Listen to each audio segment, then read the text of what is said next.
ଆପଣମାନଙ୍କୁ ଓଡ଼ିଶା ସଂସ୍କୃତ YouTube channel ସ୍ୱାଗତ। ପୂର୍ବରୁ ଆମେ ସଂସ୍କୃତ ସାହିତ୍ୟର ସିରିଜ୍ 1 କ୍ଲାସ୍ କରିଥିଲା। ଆଜି ଆମେ ସିରିଜ୍ 2 କ୍ଲାସ୍ କରିବା। ନିହାତି ଏହା ଆଗକୁ ଆସୁଥିବା SSB TGT, OSTET, CTET ଏବଂ ଅନ୍ୟାନ୍ୟ ଟିଚିଂ ଏକ୍ଜାମ୍ ପାଇଁ ବହୁତ ହେଲ୍ପଫୁଲ୍ ହେବ। ତେବେ ଚାଲନ୍ତୁ କୋଶ୍ଚିନ୍ ଆଡ଼କୁ ଯିବା। ପ୍ରଥମ ପ୍ରଶ୍ନ ଦେଖିବା। ସନ୍ତାଣୀ ଦୀପଶିଖା ଏବ ରାତ୍ରौ ଇଦಂ ପଦಂ କୁତ୍ର ବିଦ୍ୟତେ। ଅପସନ୍ ଅଛି କୁମାର ସମ୍ଭବେ, ମେଘଦୂତେ, ରଘୁବଂଶस्य ଷଷ୍ଠ सर्गे, अभिज्ञान शाकुन्तले। यार सठिक उत्तर हम ऑप्शन ग रघुवंशस्य षष्ठ सर्गे। परवर्ती प्रश्न तेनेदं वैदर्भी तेनेदं वत्पं वैदर्भ कालिदासेन सहितम् इति कस्योक्ति। ऑप्शन अछि बाणभट्टस्य, दणिन, जयदेवस्य, क्षेमेन्द्रस्य। सठिक उत्तर कौन हम ना यार सठिक उत्तर हम ऑप्शन ख दणिन। परवर्ती प्रश्न उपमा कालिदास्य इति कस्य कथनतम। तेणु उपमा कालिदासस्य यह किए कहिथिले। ऑप्शन अछि राजशेखरस्य, क्षेमेन्द्रस्य, उद्भटस्य, मम्मटस्य। यार सठिक उत्तर हम ऑप्शन ग उद्भटस्य। ऑप्शन ग उद्भटस्य कहिथिले। परवर्ती प्रश्न पुरा कविना गणना प्रसंगे कनिष्ठाधिष्ठित कालिदासः अत्र कनिष्ठायां अस्ति। ऑप्शन अछि भारवीः, दंडी, माघ, कालिदास। सठिक उत्तर ऑप्शन घ कालिदासः। परवर्ती प्रश्न कालिदासस्य गीतिकाव्यद्वयं किम्। कालिदासଙ୍କର ଦୁଇଟି ଗୀତିକାବ୍ୟ କୋଉଟା। ऑप्शन ଅଛି कुमार संभव, रघुवंश, ऋतुसंहारम, मेघदूतम, मालविका अग्निमित्रम, विक्रमावर्ष्यम, अभिज्ञान शाकुन्तलम, रघुवंशम। कोउटा दुईटा गीतिकाव्य। सठिक उत्तर ହେବ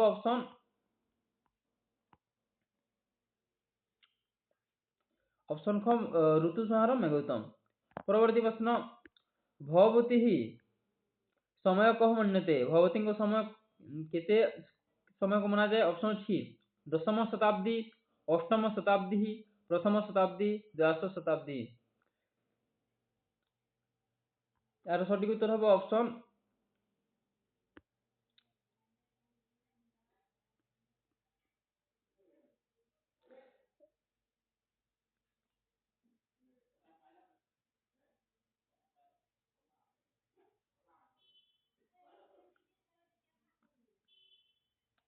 सठिक उत्तर ऑप्शन ए देखो यहाँ भूल होती पाखे सप्तम शताब्दी हर कथा लिखा जाए।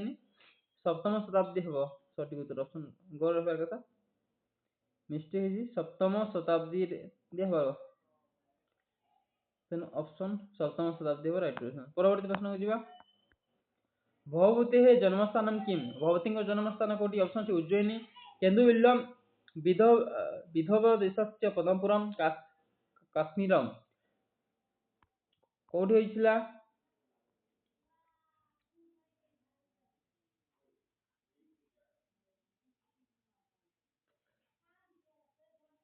सठिक उत्तर हम ऑप्शन क विदर्भस्य पदमपुरम।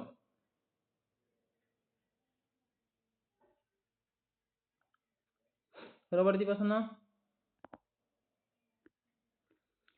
भगवती पितामह कौशित। Option C Viradatta, Arthapati, Nilakantha, Bhattakapala.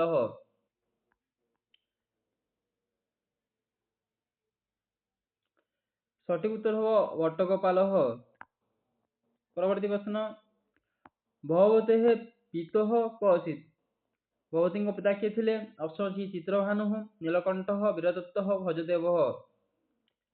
सठिक उत्तर कौन हम ना नीलकंठ। ऑप्शन ख नीलकंठ हम सठिक उत्तर।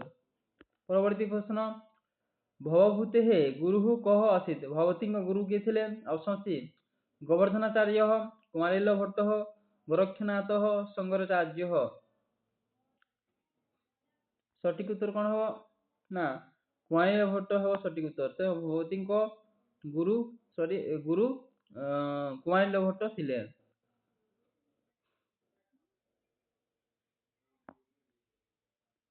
परवर्ती प्रश्न जीवा। भगवते मातु को नाम किम। भगवती माता नाम कौन थी। ऑप्शन अच्छी राजदेवी, गौरी, जातुकर्णी, रमादेवी। सठिक उत्तर ऑप्शन क सठिक ऑप्शन क जातुकर्णी। परवर्ती प्रश्न जीवा।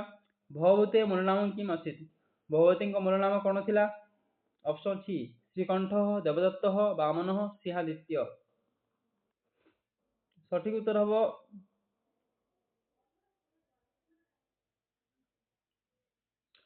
শ্রীকণ্ঠ।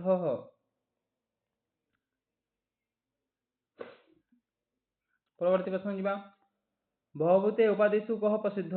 ଭବତୀଙ୍କ ଉପାଧିରେ କୋଉଟା ପ୍ରସିଦ୍ଧ? ଅପସନ୍ ଅଛି ଦୀପଶିଖା, ଚକ୍ରବର୍ତ୍ତୀ, ପଦବାକ୍ୟ ପ୍ରମାଣଜ୍ଞ, ଜାମନାତି ବିକ୍ରମ। ସଠିକ ଉତ୍ତର ହବ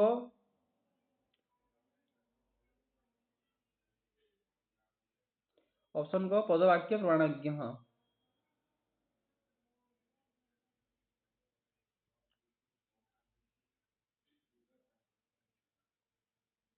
ପରବର୍ତ୍ତୀ ପ୍ରଶ୍ନ। ଭବଭୂତି ବଂଶ କହ ସିଦ୍ଧ। ଭବତୀଙ୍କ ବଂଶ କଣ ଥିଲା? ଅପସନ୍ ଅଛି ବାତ୍ସାୟନ, କାଶ୍ୟପ, ଶାଣ୍ଡିଲ୍ୟ, ଅଗସ୍ତ୍ୟ। ସଠିକ ଉତ୍ତର ଅପସନ୍ খ କାଶ୍ୟପ। ପରବର୍ତ୍ତୀ ପ୍ରଶ୍ନ। ଭବଭୂତି ଜାତି କା ଆସିତ୍। ଭବଭୂତିଙ୍କ କୋଉ ଜାତି ଥିଲା? ଅପସନ୍ ଅଛି କ୍ଷତ୍ରିୟ, ବୈଶ୍ୟ, କୃଷ୍ଣ, ଯଜୁର୍ବେଦୀ, ତୀରବାହନ, ଶୂଦ୍ର। ତେଣୁ ଭବତୀଙ୍କ ଜାତି କଣ ଥିଲା ନା ତାଙ୍କର ଜାତି ଥିଲା ଅପସନ୍ କ କୃଷ୍ଣ, ଯଜୁର୍ବେଦୀୟ, ତୀରବାହନ। ପରବର୍ତ୍ତୀ ପ୍ରଶ୍ନ। ଭବଭୂତି ଆଶ୍ରୟତା କସିତ୍। ଭବତୀଙ୍କ ଆଶ୍ରୟତା କିଏ ଥିଲେ? ଅପସନ୍ ଅଛି ଚନ୍ଦ୍ରଗୁପ୍ତ, ହର୍ଷବର୍ଦ୍ଧନ, କାନ୍ୟକୁବ୍ଜ ନରେଶ, ଯଶୋବର୍ମା, ଇନ୍ଦ୍ରରାଜ। ଆର ସଠିକ ଉତ୍ତର ହବ ଅପସନ୍ ଗ କାନ୍ୟକୁବ୍ଜ ନରେଶ ଯଶୋବର୍ମା ଥିଲେ ଭବତୀଙ୍କ ଆଶ୍ରୟତା। ପରବର୍ତ୍ତୀ ପ୍ରଶ୍ନ। ଭବଭୂତି କାବ୍ୟଶୈଳୀ କା ଇତି ବର୍ଣ୍ୟତେ। ଭବଭୂତିଙ୍କ କାବ୍ୟଶୈଳୀ କିପରି ଥିଲା? ଅପସନ୍ ଅଛି ପାଞ୍ଚାଲି, ଗୌଡୀ, ବୈଦର୍ଭୀ, ଲାଟି। ଏହାର ସଠିକ ଉତ୍ତର ଅପସନ୍ ଖ ଗୌଡୀ ଥିଲା। ପରବର୍ତ୍ତୀ ପ୍ରଶ୍ନ। ଭବଭୂତେ ପ୍ରିୟ ରସ କହ। ଭବତୀଙ୍କ ପ୍ରିୟ ରସ କଣ ଥିଲା? ଅପସନ୍ ଅଛି ବିରହ, ଶାନ୍ତ, ଶୃଙ୍ଗାର, ସ୍କରୁଣ। ସଠିକ ଉତ୍ତର ଅପସନ୍ ଘ କରୁଣ। ପରବର୍ତ୍ତୀ ପ୍ରଶ୍ନ। ଭବଭୂତେ ପ୍ରିୟ ଛନ୍ଦ କହ। ଭବତୀଙ୍କ ପ୍ରିୟ ଛନ୍ଦ କଣ? ଅପସନ୍ ଅଛି ମାଳିନୀ, ଶାର୍ଦୂଳ ବିକ୍ରୀଡ଼ିତମ୍, ଶିଖାମଣି, ବସନ୍ତ ତିଲକା। ସଠିକ ଉତ୍ତର ହବ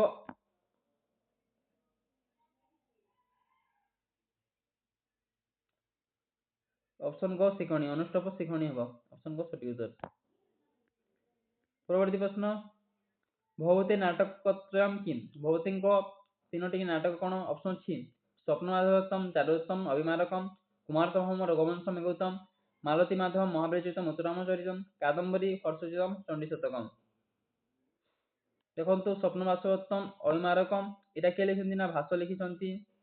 କୁମାରସମ୍ଭବ ଓ ରଘୁବଂଶମ୍ ଏଟା କାଳିଦାସଙ୍କ ଦ୍ୱାରା ଲିଖିତ। ଏବଂ କାଦମ୍ବରୀ, ହର୍ଷଚରିତମ୍, ଚଣ୍ଡୀଶତକମ୍ ଏଟା କିଏ ଲେଖିଛନ୍ତି? ବାଣଭଟ୍ଟ ଲେଖିଛନ୍ତି। କିନ୍ତୁ ମାଳତୀ ମାଧବମ୍, ମହାବୀରଚରିତମ୍ ଏଟା ଲେଖିଛନ୍ତି କିଏ ଲେଖିଛନ୍ତି ନା ଭବଭୂତିଙ୍କ ଦ୍ୱାରା ଲିଖିତ। ତେଣୁ ଅପସନ୍ ଗ ହବ ସଠିକ ଉତ୍ତର।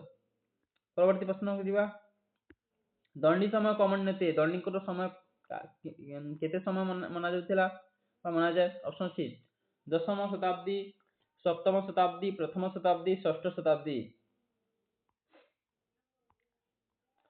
ସଠିକ ଉତ୍ତର ହବ ଅପସନ୍ ଘ ଷଷ୍ଠ ଶତାବ୍ଦୀ। ପରବର୍ତ୍ତୀ ପ୍ରଶ୍ନ। ଦଣ୍ଡିନ ଜନ୍ମସ୍ଥାନମ୍ କିମ୍। ଦଣ୍ଡିଙ୍କର ଜନ୍ମସ୍ଥାନ କୋଉଟା? ଅପସନ୍ ଅଛି ଉଜ୍ଜୟିନୀ, କାଞ୍ଚି, ପଦ୍ମପୁରମ୍, କେନ୍ଦୁବିଲ୍ଲମ୍। ସଠିକ ଉତ୍ତର ହବ ଅପସନ୍ କ ଖ କାଞ୍ଚି। ଅପସନ୍ କ କାଞ୍ଚି ହେବ। କାଞ୍ଚି ହେଉଛି ଦଣ୍ଡିଙ୍କର ଜନ୍ମସ୍ଥାନ। ପରବର୍ତ୍ତୀ ପ୍ରଶ୍ନ। ଦଣ୍ଡିନ ପିତା କସିତ୍। ଦଣ୍ଡିଙ୍କ ପିତା କିଏ ଥିଲେ? ଅପସନ୍ ଅଛି ନୀଳକଣ୍ଠ, ବୀରଦତ୍ତ, ଚିତ୍ରଭାନୁ, ନିମାଦିତ୍ୟ। ସଠିକ ଉତ୍ତର ହବ ହ ବୀରଦତ୍ତ ବା ମନରଥ ହେଉଛନ୍ତି ଦଣ୍ଡିଙ୍କର ପିତା। ପରବର୍ତ୍ତୀ ପ୍ରଶ୍ନ। ଦଣ୍ଡିନଃ ମାତୁଃ ନାମ କିମ୍। ଦଣ୍ଡିଙ୍କର ମାତା ନାମ କଣ ଥିଲା? ଅପସନ୍ ଅଛି ଗୌରୀ, ଜାତୁକର୍ଣ୍ଣୀ, ରାଜଦେବୀ, ରମାଦେବୀ। ତାର ସଠିକ ଉତ୍ତର କଣ ହବ ନା ଅପସନ୍ କ ଗୌରୀ ଥିଲା ଦଣ୍ଡିଙ୍କର ମାତା ନାମ। ପରବର୍ତ୍ତୀ ପ୍ରଶ୍ନ। ଦଣ୍ଡିନ ପ୍ରପିତାମହ କସିତ୍। ଦଣ୍ଡିଙ୍କର ପ୍ରପିତାମହ କିଏ ଥିଲେ? ଅପସନ୍ ଅଛି ଭଟ୍ଟଗୋପାଳ, ଅର୍ଥପତି, ଭାରବୀ, ଶଙ୍କର। ସଠିକ ଉତ୍ତର ହବ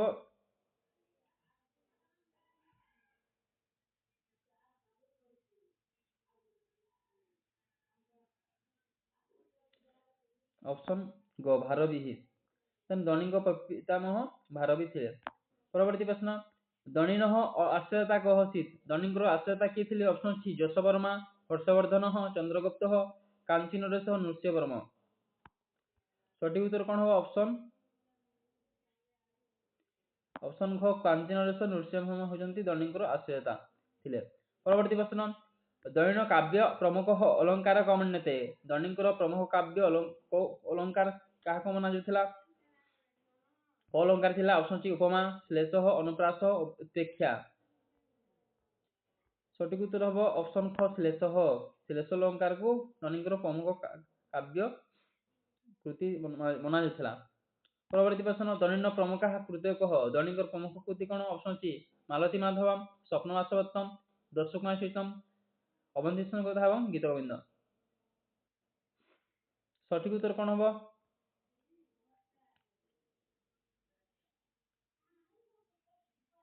অপশন গ দর্শকুমার চৈতম, কাব্যদর্শ, অবন্তী সুন্দর কীর্তিদা। এটা হচ্ছে ধনীଙ୍କର ପ୍ରମୁଖ କୃତି। ଆଉ ମାଳତୀ ମାଧବ କିଏ ଲିଖିଥିଲେ? ନା ଭଗବତୀ ଲିଖିଥିଲେ ମାଳତୀ ମାଧବ। ସ୍ୱପ୍ନବାସମ୍ ଭାଷଙ୍କଦ୍ୱାରା ଲିଖିତ ଗୀତ ଗୋବିନ୍ଦମ୍ এটা ଜୟଦେବ ଲେଖିଛନ୍ତି। ତେଣୁ ଅପସନ ଗ ଦର୍ଶକୁମାର ଚୈତମ, କାବ୍ୟଦର୍ଶ, ଅବନ୍ତୀ କଥା ଲେଖିଛନ୍ତି ଦଣ୍ଡୀ। ପରବର୍ତ୍ତୀ ପ୍ରଶ୍ନ, କାବ୍ୟଦର୍শে কতি পরিচ্ছেদা সন্তি? Important question. অপশন সি পঞ্চ, সপ্তহ, চত্বরহ, ত্রয়ঃ। এর সঠিক উত্তর হবে অপশন গ ত্রয়ঃ। তিনটি পরিচ্ছেদ আছে কাব্যদর্শে। পরবর্তী প্রশ্ন, কাব্যদর্শস্য প্রথম পরিচ্ছেদে কতি পদ্যানি সন্তি? কাব্যদর্শর প্রথম পরিচ্ছেদে কেতোটি পদ আছে? অপশন সি 368, অপশন খ ଅଛି 105, 187 এবং 72। କେତୋଟି ଅଛି କାବ୍ୟଦର୍ଶ ପୂର୍ବ ପରିଚ୍ଛଦରେ? ଏହାର ସଠିକ ଉତ୍ତର କଣ ହବ? ନା ସଠିକ ଉତ୍ତର ହବ ଅପସନ খ 105ଟି ପରିଚ୍ଛେଦ ଅଛି କାବ୍ୟଦର୍ଶ ପ୍ରଥମ ପରିଚ୍ଛଦରେ। ପରବର୍ତ୍ତୀ ପ୍ରଶ୍ନ କାବ୍ୟଦର୍ଶସ୍ୟ ଦ୍ୱିତୀୟ ପରିଚ୍ଛଦେ କତି ପଦ୍ୟାନି ସନ୍ତି? କାବ୍ୟଦର୍ଶର ଦ୍ୱିତୀୟ ପରିଚ୍ଛଦରେ କେତୋଟି ପଦ୍ୟ ଅଛି? Option C 187, 72, 368, 105। ସଠିକ ଉତ୍ତର କଣ ହବ?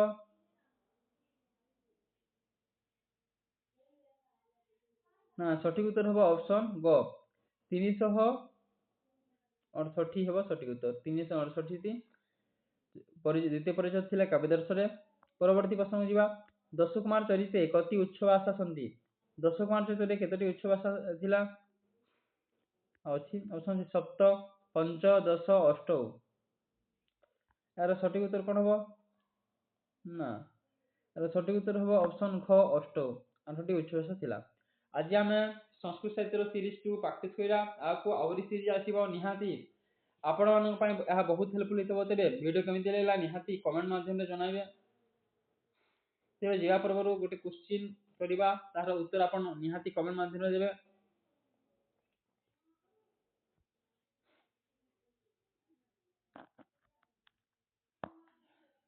ପ୍ରଶ୍ନ ହେଉଛି ଅଭିଜ୍ଞାନ ଶାକୁନ୍ତଳରେ କେଉଁ ପ୍ରକାର ମଙ୍ଗଳାଚରଣ ଅଛି? ମଙ୍ଗଳାଚରଣ ଅଛି ନିହାତି କମେଣ୍ଟ କରିବେ। ଅଭିଜ୍ଞାନ ଶାକୁନ୍ତଳରେ